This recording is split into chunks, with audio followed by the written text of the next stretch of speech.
서로 한번 인사하십시다. 참 잘 오셨습니다. 이렇게 인사드리겠습니다.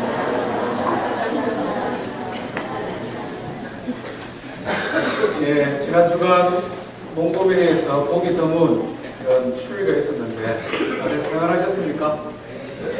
예. 사이콜로지 투데이라는 그런 심리학 전문 잡지에서 편찬하는 분들이 연구를 했다고 합니다. 어떤 연구를 했느냐 하면 행복에 관한 주제로 설문조사를 했습니다. 행복에 대한 조건이 무엇인가? 그런데 이 결과가 굉장히 흥미로운데요. 행복과 이 땅에 살아가는 삶의 조건과는 아무런 관계가 없다. 이것이 연구의 결과입니다. 좀 의외이지 않습니까? 사람들은 행복하기 위해서는 어떤 조건이 충족되어야 된다는 생각을 가지고 살아가는데 아주 저명한 그런 전문 잡지서에는 관계가 없다는 것으로 나왔습니다. 몇 가지 예를 들어보면 경제적인 것입니다. 소득과 관련된 것. 경제적인 압박을 받는 사람은 돈이 많아야 된다. 그래서 경제적인 문제가 해결되어지면 나는 행복할 것이다 라는 생각을 갖는 것이 상식입니다. 그렇기 때문에 최선을 다해 노력을 합니다. 왜냐하면 그곳에서 행복을 찾을 수 있기 때문에 그렇다. 그런데 실제로는 그런 문제가 해결되었을 때에 실제적으로 경제적으로 어려움이 압박이 좀 해소되어졌을 때 행복하냐? 그렇지 못하다는 사람들이 더 많다는 것입니다. 실제로 우리가 주변을 조금 유심히 살펴보면 이런 생각이 그냥 상식적으로도 그럴 수 있다라고 싶은데요. 가장 대표적으로 로또를 꿈꾸는 많은 사람들이 있지 않습니까? 그렇지만 그것을 정작 소유했던 사람들은 더 불행해지는 것을 보게 됩니다. 선진국도 마찬가지죠. 선진국이 되어져 가면 더 행복해야 되는데 실제로 자살률이라든지 또 이렇게 신경안정제라든지 뭐 이런 약품들은 오히려 선진국에 더 많은 것 같습니다. 두 번째로는 어디 사느냐 이것이 또 행복의 조건이다라고 우리는 생각을 합니다. 그렇지 않습니까? 특별히 몽고메리에 사는 분들은 한 번쯤 그런 생각을 해보는 것 같습니다. 나처럼 능력 있고 또 미모도 출중하고 또 좀 괜찮은 사람은 이 미국 땅에서 하필이면 이 몽고메리 촌에 내가 살아야 되겠는가? 그런 분 계십니까? 간혹 보니까 있어요. 그래서 실제로 여기 못 살고 그냥 뭐 대도시로 간다고 하면서 가는 사람들도 있더라고요. 그런데 아니라고. 어디 사느냐 그것이 행복의 조건이 아니다. 뭐 아틀란타를 가든지 뉴욕을 가든지 시카고를 가든지 LA를 가든지 그것이 사람의 행복의 조건은 아니다. 쾌락도 마찬가지입니다. 쾌락. 사람들은 쾌락을 추구를 합니다. 오락을 즐기고 인터넷 게임을 하고 자기가 좋아하는 운동에 몰입을 하기도 합니다. 극단적인 사람은 마약을 통해서 쾌락을 얻으려고 하기도 합니다. 그런데 우리가 잘 알지 않습니까? 그것 자체가 우리에게 행복을 주는 것은 아니다. 스코틀랜드의 유명한 로버트 번스라는 사람은 쾌락을 이렇게 정의를 했는데요. 강물에 떨어지는 눈송이와 같다. 강물에 떨어지는 눈송이. 눈송이 강물에 떨어지면 차곡차곡 쌓여서 눈사람도 지을 수 있고 눈으로 조각품도 만들 수 있고 그렇죠? 네, 강물에 떨어지면 떨어지는 순간 없어져 버리는 것이 쾌락인데 로버트 번스는 인간에게 있어서 쾌락이 그런 것이다. 얼마만큼 사람이 이 즐거움, 행복에 대한 관심이 많은가? 우리가 팡세라는 책을 지은 유명한 철학자가 있지 않습니까? 파스칼. 파스칼은 인간의 행동의 동기, 인간 행동의 모든 근원적인 동기가 행복 추구에 있다. 그는 이렇게 정의를 했습니다. 어떤 사람이 결혼을 하는 것도 어떤 사람이 결혼을 하지 않는 것도 행복에 대한 생각의 차이라고 했습니다. 어떤 사람은 결혼하면 행복할 것이다. 그래서 아주 행복한 가정을 꿈꾸고 결혼을 하는데 어떤 사람은 결혼해서 사는 거 보니까 그냥 혼자 사는 것이 더 행복하겠다. 우리 부모님들 잘 살아야 됩니다. 부모님들 잘 사셔야 자녀들이 나도 저런 아내가 돼야 되겠다. 그래서 나도 저런 남편이 있어야 되겠다. 그래서 그냥 결혼을 빨리빨리 하고 막 어떻게든 결혼하려고 하는데 부부간에는 싸우면 어떻게 되겠습니까? 자녀들이.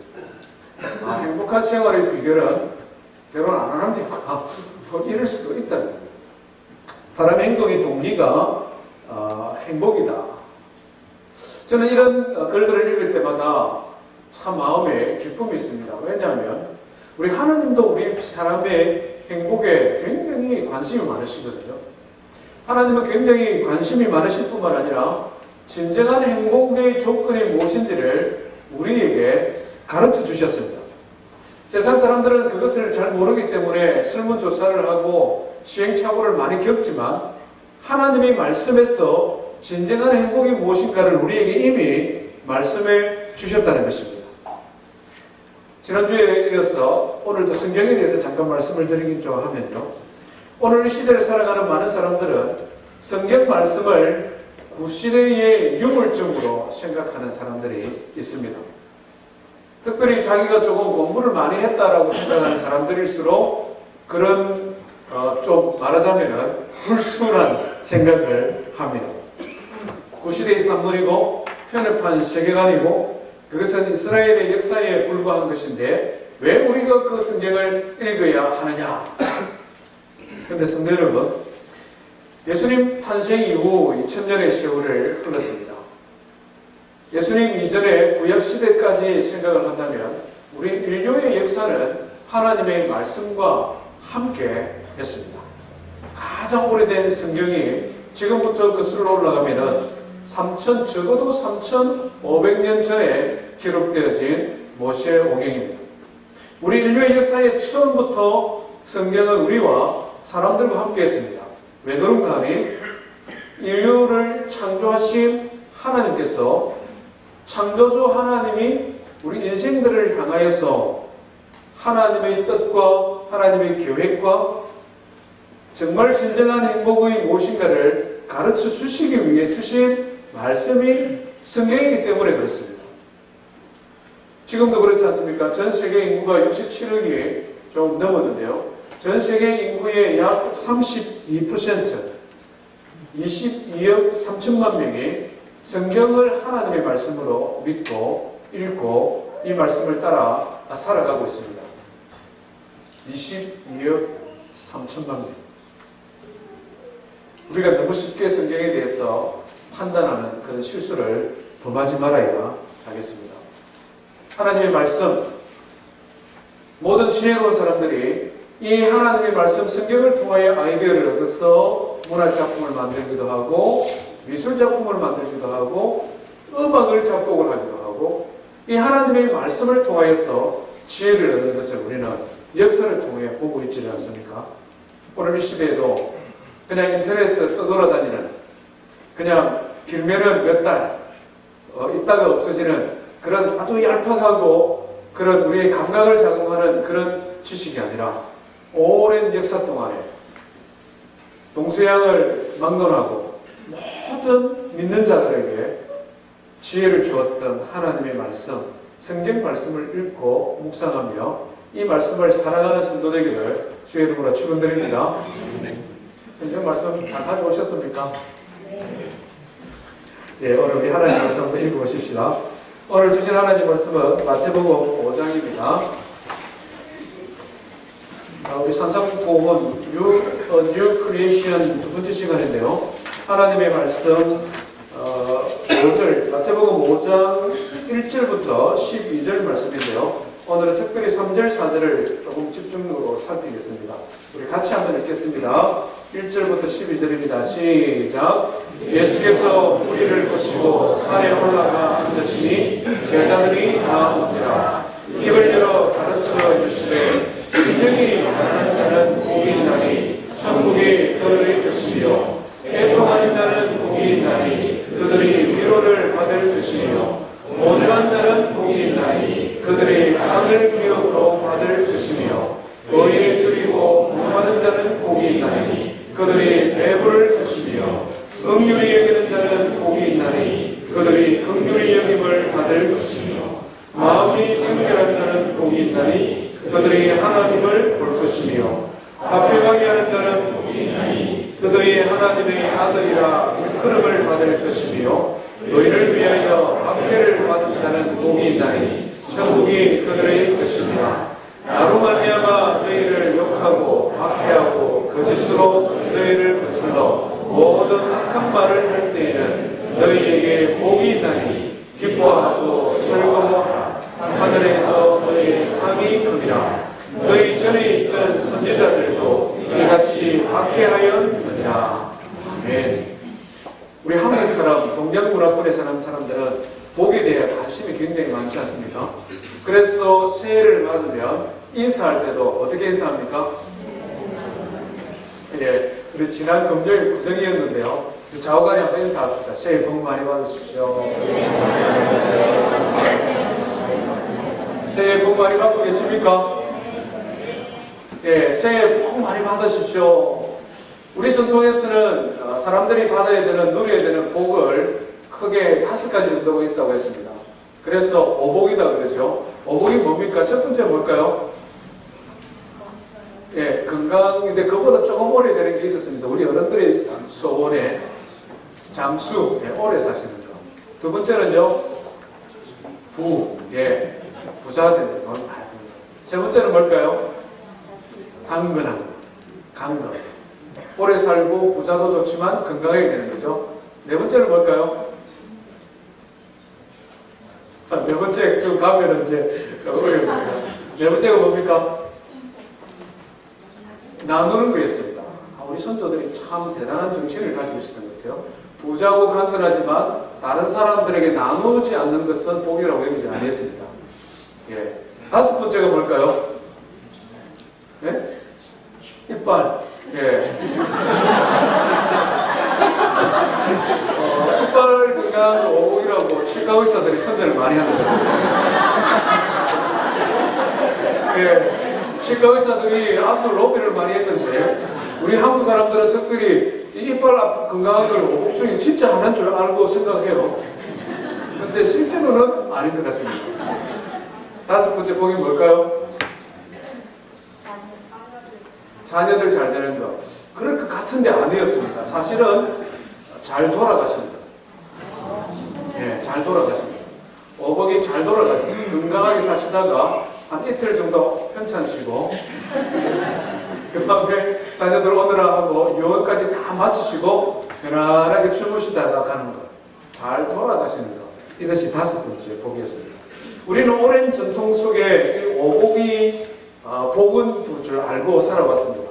그러다 보니까 신앙생활하는 우리도 복 이렇게 이야기하면은 오복이라고 생각했습니다. 그래서 하나님 앞에 기도할 때도 5가지 복 중심으로 막 기도를 많이 했던 것 같습니다. 그런데 오늘 우리가 읽은 이 성경 말씀에 보니까 하나님께서는 복 있다, 복 있다 라는 말을 8번을 했습니다. 그래서 소위 말하는 팔복입니다. 그런데 12절까지 자세히 읽어보면 한 번 더 말씀하셨습니다. 그래서 무려 9번이나 복에 대하여 말씀합니다. 하나님께서 말씀하는 복은 우리가 전통적으로 가지는 오복과는 그런데 조금 차이가 있는 것 같습니다. 얼핏 봐도 그렇지 않습니까? 마음이 가난한 것이 복이라고 해요. 그렇지 않습니까? 애통하는 것이 복이라고 합니다. 의에 줄이고 목마른 것이 복이라고 합니다. 이런 것은 우리가 지금까지 생각하였던 복과는 조금 차이가 있는 것 같습니다.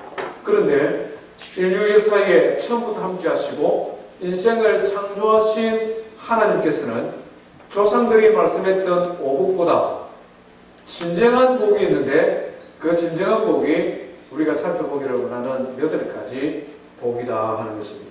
그것이 무엇일까? 오늘은 2가지만 함께 살펴보기를 원합니다. 우리 3절 말씀 한번 같이 읽어보겠습니다. 시작. 심령이 가난한 자는 복이 있나니 천국이 그들의 것이며. 가난한 것이 복되다고 말합니다. 가난한 것. 특별히 여기 가난하다라는 단어를 프토코스라는 헬라어를 쓰는데 이것은 그냥 조금 가난한 것, 상대적으로 다른 사람과 비교해서 좀 가난한 것, 이것이 아니라 완전히 가난한 것. 우리 오늘날 말하면 뱅크럽시하고 돈이 하나도 없는 것. 성경에 나와 있는 인물을 이야기할 때는 나사로 같은 사람. 나사로는 어떤 연유인지 모르지만 거지가 되었습니다. 자기 스스로 살아갈 수 있는 가능성, 힘이 전무했습니다. 그래서 그가 할 수 있는 유일한 것은 부잣집, 대감집에 앞에 가서 그냥 구걸하는 것입니다. 그가 할 수 있는 유일한 것은 주인이 그날 기분이 좀 좋아서 먹다가 남은 밥이나 고기나 찌꺼기라도 자기에게 조금 돌아올 것이 있으면 그것을라도 간절히 소망하고 바라는 것밖에 희망이 없는 상태. 그것이 부토코스, 가난하다. 가난한 것이 어떻게 복이 될 수가 있겠습니까? 오늘처럼 자본주의 시대를 살아가는 우리는 가난에 대하여 결코 좋은 생각을 가지고 있지는 않습니다. 가난도 여러 가지 이유가 있습니다만은 때로는 불가피하게 불가항력적으로 아무리 열심히 노력하고 수고해도 가난해질 수밖에 없는 그런 극단적인 상황도 있습니다.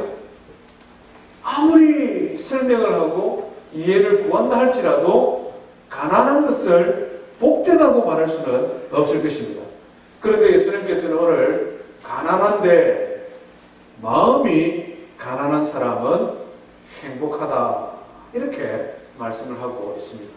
여기 복되다 이 말을 다른 그냥 쉬운 성경에서는 행복이라는 말로 바로 번역을 하고 보게 됩니다. 마카리오스라는 단어인데요. 지금도 헬라 지역에 있는 사람들은 마카리오스라는 이름이 굉장히 많습니다. 왜냐하면 이것은 하나님과의 관계 속에서 복을 주십시오. 복 받기를 소원합니다. 이것이 복입니다. 이런 어떤 의미가 담겨 있는 것이 마카리오스. 마음이 가난한 자는 마카리오스, 하나님의 복을 받는다. 이렇게 지금 기록을 하고 있다는 것입니다. 우리가 정말 행복한 사람이 되기 위해서는 그러면 마음이 가난한 사람이 되어야 될 것인데 마음이 가난하다는 게 무슨 의미일까요? 마음이 가난하다.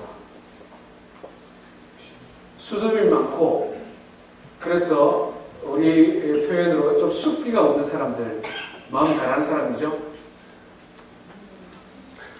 좀 그럴 것 같습니까? 좀 수줍음이 많고 부끄러워서 남 앞에 말도 잘 못하고 해서 마음이 가난할 것 같지 않습니까?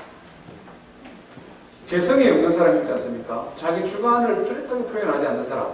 식당에 가서 밥 먹고 뭐 드시려고 합니까? 아무거나 주이소. 이런 사람들 그 마음 가난한 사람 아닙니까 혹시? 이것도 저것도 좋은 사람, 이 마음 가난한 사람입니까? 마음 가난한 사람이 어떤 사람일까요? 경제적으로 좀 어려워져서 기가 죽어 있는 사람, 마음 가난한 사람입니까? 아닙니까? 마음 가난한 사람이 어떤 사람이길래 이런 사람이 복되다고 말씀할까요? 영어 성경에 보면은 the poor in spirit이라고 썼습니다. spirit이라는 단어를 썼는데요. 이 정신이라고 번역을 하기도 하고 영혼이라고 번역을 하기도 하고 마음이라고도 번역을 할 수가 있는데 마음이 poor, 가난한 것인데요. 이것은 우리가 좋아하는 일반적인 세상에서 좋아하는 마음과는 좀 반대되는 마음입니다.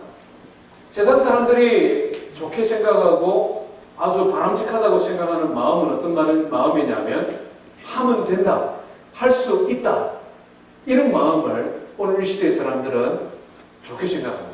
그렇지 않습니까? 하면 된다, 할 수 있다 그런 마음으로 살아야지 젊은 사람이 우리가 이런 이야기를 많이 하지 않습니까? 긍정적인 마음과도 조금 다른 마음입니다. 어떤 어려움이 와도 어떤 힘든 일이 있어도 항상 긍정적인 관점에서 보는 긍정적인 마인드를 가진 사람이 있지 않습니까? 사고가 나도 그만하게 다행입니다. 이렇게 말한다.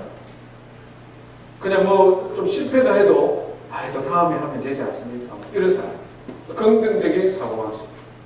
그런데 마음이 가난한 것은 하면 된다는 적극적인 생각도 아니고 항상 좋은 관점에서만 보려고 생각하는 긍정적인 사고방식도 아닙니다.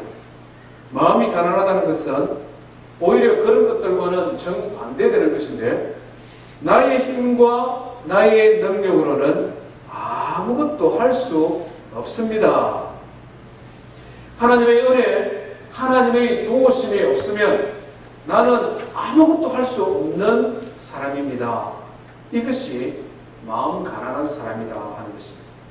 성경에 보면은 마음 가난한 여러 사람들이 등장하는데 대표적인 사람 중에 하나가 소위 말하는 탕자입니다. 탕자. 탕자는 처음에 어떤 사람이었습니까? 탕자는 굉장히 적극적 사고를 가진 사람입니다.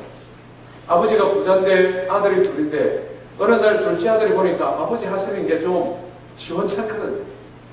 우리 아버지 옛날에 참 능력에서 돈을 많이 벌었는데 아유 아버지 지금은 늙었구나. 그래서 어느 날 아버지를 찾아갑니다. 아버지 기왕 저에게 주실 거 미리 좀 주십시오. 제가 저기 뉴욕에 가서 새로 비즈니스를 해서 아버지가 지금까지 일구었던 것보다 몇 배로 더 한번 키워보겠습니다. 이 탕자의 마음입니다. 탕자가 처음에 집 나갈 때 아버지에게 아버지 주시면 내가 다 까먹고 돌아오겠습니다. 이래 말했겠습니까? 그랬으면은 아버지가 안 줬을 겁니다. 탕자는 그런 적극적인 마음이 있는 사람이었어요. 그래서 뉴욕으로 들고 왔습니다. 와서 딱 보니까 부자들이 많이 살거든요. 뉴욕에서는 주얼리 가게를 해야 돼요. 그리고는 아주 요지에 건물을 하나 구입을 해서 최고급 인테리어를 했습니다. 최고급 인테리어에 다이아몬드를 비롯한 각종 보석을 넣었습니다. 그리고는 샐러들 아주 아름답고 목걸이를 걸기만 하면 다 같은 목걸이라도 너무나 아름다워 보이는 그런 여인들, 반지를 그냥 손가락에 넣기만 하면 반지가 갑자기 더 좋아 보이는 아름다운 여인들을 셀러로 고용을 했습니다. 한 달, 두 달 시간이 지나는데 마음대로 잘 안 되지만 마음속에는 긍정적인 사고가 있는 것입니다. 조금만 기다리면 될 거예요. 처음 비즈니스 하면 다 이렇게 힘들거든요. 그러면서 좀 스트레스를 받으니까 바에 가서 한잔 하기도 하고 여자를 만나기도 하고 이렇게 시간을 점점점 보냈습니다. 그래서 시간이 가면은 잘 될 것이라고 기대했는데 엎친 데 덮친 격으로 그냥 리먼 브라더스가 파산을 하고 글로벌 경기 침체가 온 것입니다. 완전히 그냥 다 날려버린 것입니다. 그래도 몸은 건강하기 때문에 뉴욕 어시장에 가서 일용직 근로자가 되려고 노력을 했습니다. 이 가게 찾아가보고 저 가게 찾아가서 건강하니까 고기 배달점은 잘할 수 있습니다. 얼음 배달 제가 잘하겠습니다. 하는 대로 안 주는 거예요. 배는 너무 고픈데 일은 안 주니까 할 수 없이 식당으로 찾아가요. 식당으로 찾아가서는 주인에게 내 월급 안 줘도 좋습니다. 시급 안 줘도 좋습니다. 내가 열심히 일할 테니 먹을 것만 좀 주십시오. 주인이 뭐라고 말합니까? 지금 여기 손님들이 어디에 있느냐고. 우리 둘이 해도 그냥 시간이 남아도 그런데 당신 필요 없어. 굶어 죽게 되었어요. 건강한 몸을 가지고 있는데 일할 곳이 없어서 굶어 죽게 되었습니다. 그래서는 정말 이제 굶어 죽기 일보 직전까지 갔습니다. 자기가 잘할 수 있다고 생각하고 여기까지 왔는데 건강한 몸으로 무엇이라도 할 수 있을 것 같았는데 자신감이 있었는데 이 모든 것이 이제는 곤두박질 쳐서 더 이상 희망이 없는 자기 자신을 발견했습니다. 그리고는 죽자. 이렇게 살아서 뭘 하겠느냐. 그래 죽으려고 생각을 했어요. 죽으려고 하는데 아버지의 얼굴이 떠오르고 나를 사랑하고 지금까지 나를 키워준 아버지의 얼굴 한 번이라도 보고 죽어야지. 조금 더 생각이 발전해서 아버지 집에 가면은 일하는 일꾼도 많고 먹을 것이 풍부한데 내가 죽더라도 아버지 집에 가서 죽어야 됩니다. 그 마음이 가난한 마음. 우리 성경 한번 찾아볼까요? 누가복음 15장입니다. 누가복음 15장 17절부터 18절 말씀까지 한번 읽어보도록 합니다. 누가복음 15장 17절 18절 말씀을 한번 같이 보겠습니다. 신약성경 121페이지인데요. 시작. 이에 스스로 돌이켜 이르되 내 아버지에게는 양식이 풍족한 품꾼이 얼마나 많은가. 나는 여기서 주려 죽는구나. 내가 일어나 아버지께 가서 이르기를 아버지 내가 하늘과 아버지께 죄를 지었사오니. 이것이 바로 가난한 마음입니다. 지금까지 자기 힘으로 할 수 있겠다라고 해볼 만큼 최선을 다했지만 실패하고 이제는 아버지 집으로 돌아가는 것 밖에 나에게 희망이 없습니다. 아버지가 나를 살려주지 아니하면, 아버지가 나를 거두어주지 아니하면 나는 죽을 수밖에 없는 미천한 인생입니다. 그것을 받아들이고 아버지에게 돌아가는 마음, 그것이 가난한 마음이다 하는 것입니다. 자신의 한계를 깨닫고 자신의 죄를 깨닫고 오직 하나님만이 나의 생명이 되시고 오직 하나님만이 나의 구원자가 되시기 때문에 나의 생명과 나의 삶을 위하여 나는 하나님밖에 희망이 없습니다 고백하는 것, 그것이 가난한 마음이다 하는 것입니다. 마음이 가난한 것은 꼭 경제적으로 어려야만 마음이 가난해지는 것은 아닙니다. 성경에 보면은 니고데모와 같은 사람이 있지 않습니까? 그는 유대인의 관원이었습니다. 말하자면 국회의원입니다. 그는 랍비였습니다. 그의 밑에서 똑똑한 인재들이 굉장히 많았던 그 시대의 최고의 철학자입니다. 뿐만 아니라 그는 짐작하건대 부자였습니다. 그렇지만 니고데모는 마음이 가난했습니다. 예수님에게 밤에 찾아왔습니다. 밤에 찾아온 예수님은 니고데모의 마음을 보셨습니다. 니고데모의 마음에는 천국에 대한 소망이 있었습니다. 그래서 예수님께서는 니고데모의 마음을 보시고 뭐라고 말씀합니까? 니고데모야, 사람이 물과 성령으로 거듭나지 아니하면 천국에 갈 수가 없느니라.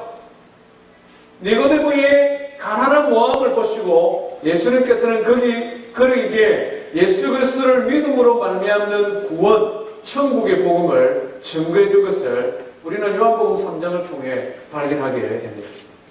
소유가 재산이 많고 적은 것을 떠나서 하나님 앞에서 사람들보다는 내가 조금 능력이 있고 다른 사람들보다는 조금 내가 자신 있지만 하나님 앞에서 나 자신을 정직하게 바라보고 하나님 앞에서 나의 죄를 바라보고 하나님 앞에서 나의 부정함을 바라보고 오직 하나님만이 나의 유일한 소망이 되십니다. 하나님만이 나의 구원자가 되십니다. 그것을 고백하는 그가 마음이 가난하며 하나님께서는 그를 향하여 복이 있다 말씀하고 있습니다. 우리가 산상복음을 묵상하면서 마음 가난한 자 되기를 주의 이름으로 축원드립니다. 왜 마음 가난한 자가 복이 있느냐? 그것은 우리 뒷부분에 조금 구체적으로 다루겠습니다. 두 번째는요, 예수님께서 어떤 사람이 복이 있다고 말씀합니까? 4절에서 애통하는 자가 복이 있다. 애통하는 거, 우는 것입니다. 그런데 이 애통할 때에 우는 것은 그냥 슬퍼서 이런 우는 거 아닙니다. 통곡하며 우는 것입니다. 원어를 살펴보면 자기의 친족이나 가족 가운데 어떤 사람이 죽었을 때 우는 것이 애통입니다.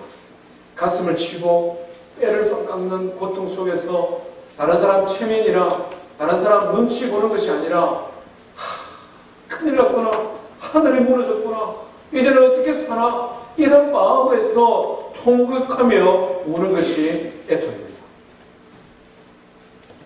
예수님이 참 희한한 분이시다, 그죠? 우리는 어떤 사람이 복이 있다고 합니까? 웃는 사람이 복이 있다고 하지 않습니까? 웃으면 복이 와요. 우리는 웃으면 복이 와요. 그래서 그냥 별로 안 웃어도 웃으라고 말해요.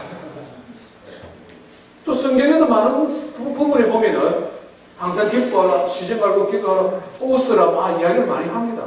그런데 오늘 진정한 행복의 조건으로 우는 것에 대하여 말씀합니다. 성경은 하나님의 자녀인 우리가 울어야 복되다고 말씀합니다. 울어야 할 것이 있다라고 우리에게 말씀합니다. 예수님께서 친히 우리에게 보여주셨는데요.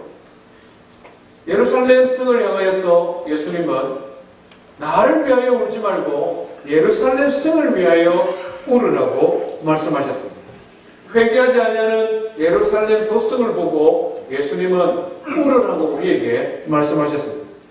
시편 119편에 보면 시편 기자는 하나님의 자녀인 우리로 하여금 울으라고 말씀하는데 무엇을 보고 울으라고 하느냐면 세상의 악을 보며 울으라고 말씀합니다. 그들이 주의 법을 지키지 아니하므로 내 눈물이 시냇물같이 흐르나이다.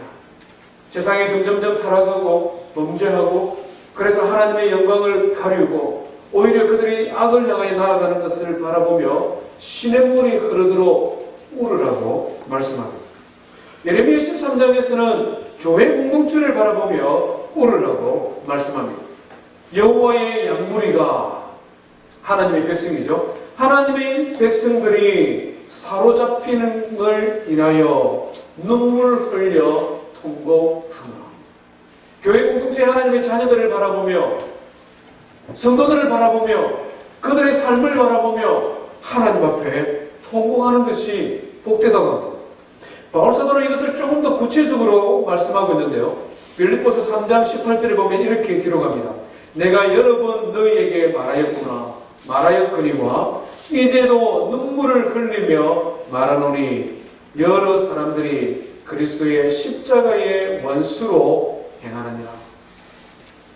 성도들이 하나님을 믿는 하나님의 자녀들이 믿음의 길에서 벗어나서 범죄하고 타락하고 그것을 바라보면서 마치 자기 가족 중에 한 사람이 죽은 것처럼 애통하고 슬퍼하고 통곡하며 하나님 앞에 기도하는 바울을 향하여 복되다 말씀하고 있는 것입니다. 왜 그럴까요? 만약 우리가 먹고 사는 것 때문에 힘들어 오는 것이라면, 돈이 없어서 오는 것이라면, 억울한 소리를 들어서 오는 것이라면, 내가 무엇인가 하고 싶은 것이 있는데 제대로 안 돼서 오는 것이라면, 신임에 떨어져서 울거나, 아니면 주식 투자 잘못해서 울거나, 아니면 질병으로 사업이 실패해서 오는 것이라면 비참한 것이 것입니다. 그러나 하나님의 자녀인 우리가 우리 죄를 바라보면서 이웃 성도들을 바라보면서 세상이 범죄하며 타락하며 가르는 그 모습을 바라보며 안타까움으로 기도하면서 통곡하며 복이 있다라고 말씀합니다. 그가 정말 행복하다라고 말씀합니다. 왜 그렇습니까? 우리 3절 4절 다시 한번 읽어보겠습니다. 시작. 심령이 가난한 자는 복이 있나니 천국이 그들의 것이며 애통하는 자는 복이 있나니 그들이 위로를 받을 것이며. 마음이 가난하고 애통한 자가 복 있는 이유는 천국이 그들의 것이고 하나님의 위로가 있기 때문에 그렇다 하는 것입니다. 마음이 가난하면 그래서 오직 하나님만이 나의 희망입니다. 오직 하나님으로 말미암아 제가 구원을 얻습니다. 이렇게 하나님 앞에 고백하고 나아가면 하나님께서 그에게 영원한 천국을 보장시켜 주시기 때문에 너는 행복하다 하는 것입니다. 천국. 성경에서 묘사되어진 천국의 작은 단편만 봐도 얼마나 그곳이 아름답고 영광스럽고 얼마나 그곳이 복된 곳인지 우리는 짐작할 수조차도 없습니다. 그런데 가난한 마음을 가지고 오직 하나님만이 나의 희망입니다 부르짖으면 하나님께서 천국을 우리에게 소망으로 보장으로 주신다는 것입니다. 설교를 준비하다가 이 땅에서 가장 비싼 집을 어떤 집일까 한번 조사를 해봤습니다. 세상에서 가장 멋지고 아름답고 화려한 집값이 무려 1조 1천억. 집값이 무려 1조 1천억. 인도의 암바니라는 사람이 주인인데요. 인도에서 제일 부자 중에 한 사람인가 봅니다. 전체 27층 높이인데 실제로 높이는 173m. 63빌딩보다 조금 작습니다. 방이 6,000개, 엘리베이터가 9개, 헬기장이 3군데, 자기 집에만 행장이 3군데, 주차장에 차가 160대, 황금으로 장식되어진 샹들리에, 곳곳에 피카소를 비롯한 유명한 그런 작품들. 근데 이 집에 몇 명이 사는 줄 압니까?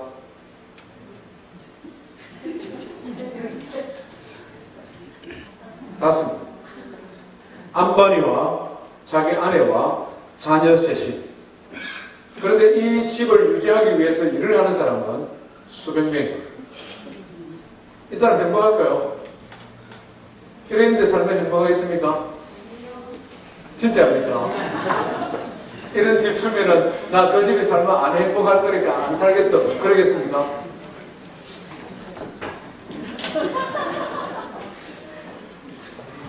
뭐 그만큼 돈만 주고 그 집을 안 살고 싶겠죠. 저는 그 집에 가면 못 살 것 같아요. 176m 또 어떻게 위를 다니며 방이 6천 개라고 그러는데 어지러워서 못 살 것 같습니다. 그분이 얼마나 행복한지 잘 모르겠습니다. 그런데 비난은 굉장히 많이 받고 있습니다. 이 가장 아름다운 집이 지어진 곳이 인도의 뭄바이라는 인도에서 가장 가난한 빈민들이 사는 빈민촌에 자기만의 왕국을 세워놓고 그곳에서 호의호식하는데 과연 그가 행복할지 모르겠습니다. 전도서 5장에 보니까 정말 이 사람이 행복한지 안 한지를 전도서 5장이 설명을 하는데요. 제가 한번 읽어보겠습니다. 참 하나님 말씀은 어떻게 이런 말씀을 기록했는지 모르겠어요. 잘 들어보십시오. 은을 사랑하는 자는 은으로 만족하지 못하고 풍요를 사랑하는 자는 소득으로 만족하지 아니하나니 이것도 헛되도다. 재산이 많아지면 먹는 자들도 많아지나니 그 소유주들은 눈으로 보는 것 외에 무엇이 유익하랴. 노동자는 먹는 것이 많든지 적든지 잠을 달게 작으니와 부자는 그 부요함 때문에 자지 못하느니라. 1조 1천억짜리 집에 자려고 하니까 잠이 제대로 오겠습니까? 성경이 말씀하는 것입니다. 하나님께서는 세상에 이런 화려한 집, 비싼 집이 행복하게 하는 것이 아니라 천국을 소유한 자가 행복하다는 것입니다. 여기서 말씀하는 천국은 우리가 죽으면 약속하신 영원한 하나님 나라의 천국뿐만 아니라 이 땅에 이루어지는 천국입니다. 이 땅에 이루어지는 천국은 무엇입니까? 아무리 소유가 많다 하더라도, 아무리 건강하다 할지라도, 아무리 나의 미래가 천창한 젊은이라 할지라도 그 마음 깊은 곳에 하나님이 주시는 평화가 없다면, 그 마음 깊은 곳에 하나님 주시는 만족이 없다면, 그 마음 깊은 곳에 하나님이 주시는 즐거움이 없다면 우리는 진정 행복할 수가 없다는 것입니다. 그러나 하나님 주시는 천국을 소유한 사람은 어떤 사람입니까? 하나님이 다스리는 것, 세상을 창조하신 하나님, 지금도 만물을 주관하시는 주권자 되시는 하나님, 모든 인류의 역사를 주관하시는 하나님께서 나를 사랑하시고 나의 보호자가 되시고 나를 지키시고 보호하시는 분이시니 그 하나님이 주시는 마음의 평강과 그 하나님 주시는 만족과 그 하나님이 주시는 즐거움이 마음 깊은 곳에 있기 때문에 그가 행복하다는 것입니다. 성경에 많은 사람들이 이 하나님 주시는 천국을 경험했습니다. 요한복음 14장에 예수님께서 친히 말씀하시니 평안을 너에게 끼치노니 나의 평안을 주노라. 내가 주는 것은 세상이 주는 것과 같지 아니하니라. 너희는 마음에 근심하지도 말고 두려워하지도 말아라. 하나님 우리 마음 깊은 곳에 주시는 평화가 있다는 것입니다. 자족하는 것도 마찬가지라는 것입니다. 바울 사도가 고백했습니다. 내가 공평함으로 말하는 것이 아니니라. 어떠한 형편에 있든지 나는 자족하기를 배우노니 나는 비천에 취할 줄도 알고 풍부에 취할 줄도 알아. 모든 일에 배부름과 배고픔과 풍부와 궁핍에 취할 줄도 아는 일체의 비결을 배우노라. 우리 같이 한번 합시다. 내게 능력 주시는 자 안에서 내가 모든 것을 할 수 있느니라. 하나님이 주시는 자족하는 마음, 자족하는 마음, 이것이 우리 마음에 임하는 천국이라는 것입니다. 마음에 주시는 기쁨도 말씀합니다. 시편 4편 이하의 말씀 보니까 다윗이 하나님 앞에 주시는 기쁨을 고백합니다. 여호와여, 주의 얼굴을 우리에게 들어 비추어 주소서. 주께서 내 마음에 두신 기쁨은 그들의 곡식과 새 포도주가 풍성할 때보다 더하니이다. 내가 평안히 눕고 자기도 하리니 나를 안전하게 살게 하시는 일은 오직 여호와이시니라. 소유가 많을 때, 세이빙 어카운트에 돈이 많을 때, 그것보다 더 큰 기쁨을 하나님이 우리에게 주시는데, 우리 마음에 천국이 있을 때, 애통하는 자에 주시는 하나님의 위로도 역시 마찬가지입니다. 이사야 6장에 보니까 선지자 이사야에게 하나님 주시는 위로가 있었습니다. 무릇 마음이 가난하고 심령에 통회하며 내 말을 듣고 떠는 자, 그 사람을 내가 돌아보려니와. 하나님께서 테이크케어 해주시겠다. 마음이 가난하여서 하나님밖에 나의 희망이 없습니다. 하나님밖에 나의 소망이 없습니다. 그래서 그 하나님 앞에 섰는데, 하나님 앞에 서서 나 자신을 보라보니 나는 범죄하였고 나는 타락하였고, 하나님 앞에 서서 나 자신을 보니 나의 죄뿐만 아니라 교회 공동체와 성도들과 이 세상이 범죄하는 것을 보니 답답한 마음에 하나님 앞에 나아가 통곡하며 하나님 앞에 기도하는 그가 복이 있는데, 하나님의 위로가 그에게 있기 때문에 그렇다는 것입니다. 사랑하는 성도 여러분, 위로가 얼마나 중요합니까? 위로가 얼마나 소중합니까? 우리 부모가 자녀들을 바라볼 때도 그렇지 않습니까? 공부 잘하는 자녀를 둔 부모들은 위로하고 격려하는데 선수들이었습니다. 신방을 가면서 들었던 이야기인데요, 자녀들 공부에 대한 이야기인데, 어떤 분은 귀국하는 비행기 안에서도 애들에게 수학 문제를 풀게 한다고 합니다. 너 한국 가면 어떻게 적응할래? 뭐 이러면서 한국 가는 비행기 안에서도 애들에게 수학 문제 풀리는 거예요. 참 대단한 열성, 말 그대로 타이거 마음이 아닐 수 없는데요. 그것이 자녀를 성공하게 하는 것이 아니라 위로하고 격려하는 것만. 잘한다, 잘한다. 참 너 잘하네, 잘하네. 사람의 위로도 얼마나 힘이 됩니까? 우리 직장에서 다 일하는 직원들 아닙니까? 직장 상사가 이게 뭐고 이거 다시 와 이러면 막 실망이 됩니다. 그런데 격려하면 잘했다, 참 잘했네, 야, 참 끝하다. 그런데 요거는 조금 손봤으면 좋겠다. 이래주면 우리 마음이 위로가 됩니까? 그런데 사람들은 어떻게 생각합니까? 뭐로 해야 잘하는 줄 알고 팍 더 세게 뭐라고. 위로하는 사람 만나면 우리 마음이 얼마나 따뜻해집니까? 부모의 위로가, 선생님의 위로가, 직장의 상사가 위로가 얼마나 우리를 위로하게 합니다. 하물며 살아계신 하나님께서 우리를 위로한다면 우리 마음에 주어지는 기쁨이 얼마나 크겠습니까? 하나님의 최고의 위로가 무엇입니까? 요한계시록 7장에 성경은 우리에게 말씀합니다.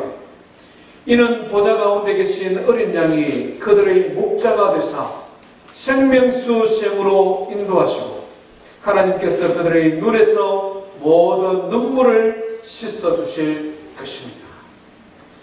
세상에서 힘들고 어렵고 정말 하나님 나라 가는 그날까지 우리의 삶이 순탄하지 않을 수도 있습니다. 하나님 앞에 가는 그날까지 우리의 삶이 만사형통이 안 될 수도 있습니다. 그러나 가난한 마음을 가지고 오직 하나님을 신뢰하며 오직 하나님 앞에 애통함으로 기도하며 나아갈 때에 하나님께서 우리의 마음에 천국을 허락하여 주시고 우리의 생명이 다하였을 때에 영원한 천국을 보장하여 주시고 그 천국 문 앞에 도달했을 때에 가슴 가득 우리를 안아주시고 우리를 위로해 주시고 우리의 눈에서 눈물을 씻기시는 위로의 하나님. 그 하나님이 있기 때문에 진정 우리는 행복한 사람이라는 것입니다. 사랑하는 성도 여러분, 넓은 장로교회를 섬기는 성도 여러분, 이 세상이 주는 행복이 아니라, 행복의 조건이 아니라 하나님의 말씀처럼 하나님 앞에 우리의 마음을 가난하게 하고 우리 자신을 바라보며 성도를 바라보며 교회를 바라보며 애통함으로 기도함으로 하나님 우리에게 약속하신 천국과 하나님의 위로를 경험하기를 주의 이름으로 축원드립니다. 우리 말씀 기억하시면서 함께 하나님 앞에 찬송하기를 원합니다.